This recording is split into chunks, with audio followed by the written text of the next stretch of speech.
Bonjour, aujourd'hui je vais vous parler de petites activités que vous pouvez réaliser avec quelque chose que c'est quasiment certain que vos enfants ont à la maison, des toutous. Souvent on en a trop, mais dans ce cas-ci, en avoir trop, c'est pas un problème et je vais vous montrer pourquoi. Donc, la première activité que je vous propose, c'est pour travailler les notions spatiales. Les notions spatiales, c'est tout ce qui réfère à l'espace.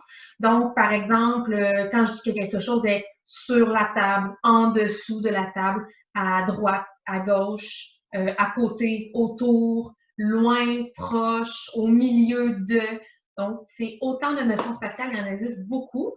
Celles qui sont plus simples, celles de base, c'est sur, dedans, en dessous, en haut, puis à côté. On peut commencer avec ça pour les plus petits. Donc, ce que vous pouvez faire avec les fameux toutous, je vous propose de les cacher dans la maison, faire un peu comme une chasse au trésor, mais avec des toutous, et d'indiquer à l'enfant des indices pour aller retrouver les toutous. Donc, notez-vous les endroits où vous avez placé les toutous pour ne pas les oublier. Puis, de donner des indices à l'enfant. Donc, par exemple, dire ton hibou est en dessous de ton lit. Il est en dessous de ton lit. Puis on peut le dire plusieurs fois pour que l'enfant le comprenne bien, l'entende bien aussi. On peut dire le lama est en haut du frigo. La licorne est à côté de la télévision. Si on voit que l'enfant a de la difficulté avec certaines notions, comme par exemple, à chaque fois qu'on dit en dessous, il ne pense jamais aller chercher en dessous, il y a toujours autour, mais il ne comprend pas qu'en dessous, c'est en dessous. On pourrait faire l'activité avec seulement cette notion-là. Donc, à chaque fois, c'est toujours hibou est en dessous de, la licorne est en dessous de. Donc, en faisant beaucoup de répétitions comme ça, l'enfant vient à comprendre ça veut dire quoi en dessous. Et quand l'enfant est bon, ben là, on peut rajouter plus de notions spatiales. Donc, on pourrait avoir en dessous et en haut.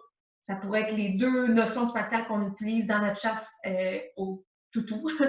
Ou bien, quand l'enfant est assez bon, ben là, on peut mettre plusieurs sortes de notions spatiales et on peut y aller plus varié aussi. Donc, par exemple, si on dit le hibou est loin de ta chambre, ben là, à ce moment-là, c'est beaucoup plus vaste. L'enfant a plus besoin de chercher. Alors que si je dis le toutou est sur ton lit, ben c'est certain que c'est plus facile. Donc, dépendamment de l'âge de l'enfant, on peut varier comme ça l'activité. La deuxième activité que vous pouvez réaliser avec des toutous, je vous invite à les mettre autour de la table à manger, comme si les toutous étaient des invités à votre table et allaient manger le dîner eux aussi. En fait, vous dites à l'enfant que les animaux ont très faim, mais que vous ne savez pas qu'est-ce qu'ils veulent manger. Mais que peut-être que lui, il a une idée qu'est-ce qu'ils aimeraient manger. Donc, on amène l'enfant à venir produire des phrases pour nous dire qu'est-ce que l'animal voudrait manger et allez-y avec ce que vous avez dans le garde-manger, dans le frigidaire. Ça peut être des circulaires d'épicerie aussi, que vous pouvez carrément découper les bananes, les fruits, tout ça, puis les utiliser pour l'activité. Donc, on veut que l'enfant produise une phrase du genre le hibou veut une banane ou le hibou veut manger une banane. Et là, une fois que l'enfant a fait une phrase pour nous dire qu'est-ce que l'animal voulait manger, on va chercher l'objet en question et on peut le mettre devant l'animal et faire semblant qu'il le mange. Si jamais c'est trop facile, on peut dire à l'enfant, bon, ben là, hibou, lui, il a faim, mais il veut manger deux choses. Qu'est-ce qu'il pourrait vouloir manger? Et on peut essayer de faire produire à l'enfant des phrases plus longues. Donc, on pourrait dire, on pourrait s'attendre à une phrase comme le hibou veut manger une banane et une pomme. Alors là, je viens de rajouter une complexité à la phrase. Si jamais l'enfant nous fait une phrase et qu'il manque un élément dans la phrase ou qu'il y a une erreur, ce qu'on va faire, c'est tout simplement reprendre sa phrase, donc la redire, mais de la bonne façon, en insistant sur le mot ou l'élément qui était manquant.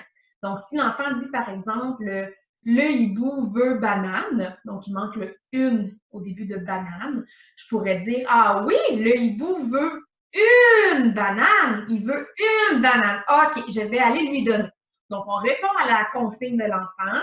Par contre, on donne le modèle pour que l'enfant entende c'était quoi la bonne façon de produire la phrase, sans lui faire sentir qu'il a échoué, parce qu'en fait, on a compris sa consigne quand même, et on ne lui demande pas de répéter après nous, on fait simplement, nous, plutôt, répéter après lui de la bonne façon.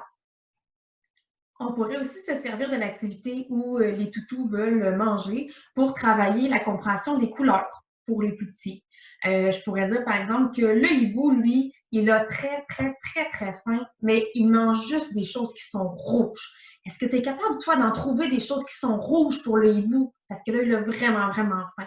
Alors là, l'enfant va se mettre à la recherche dans la maison de plein d'objets qui sont rouges pour pouvoir nourrir le hibou. Ensuite, on a la licorne qui, elle, aime juste manger des choses roses, évidemment. Donc, à ce moment-là, l'enfant va trouver plusieurs objets qui sont roses pour nourrir la licorne. Donc, on pourrait faire ça avec toutes les couleurs selon le nombre de toutous qu'on a. Donc, c'était tout pour moi et mes toutous.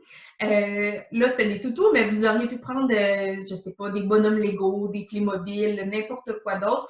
Mais j'avais juste vraiment envie de faire une capsule avec mes toutous. Donc, c'est ça. À la prochaine!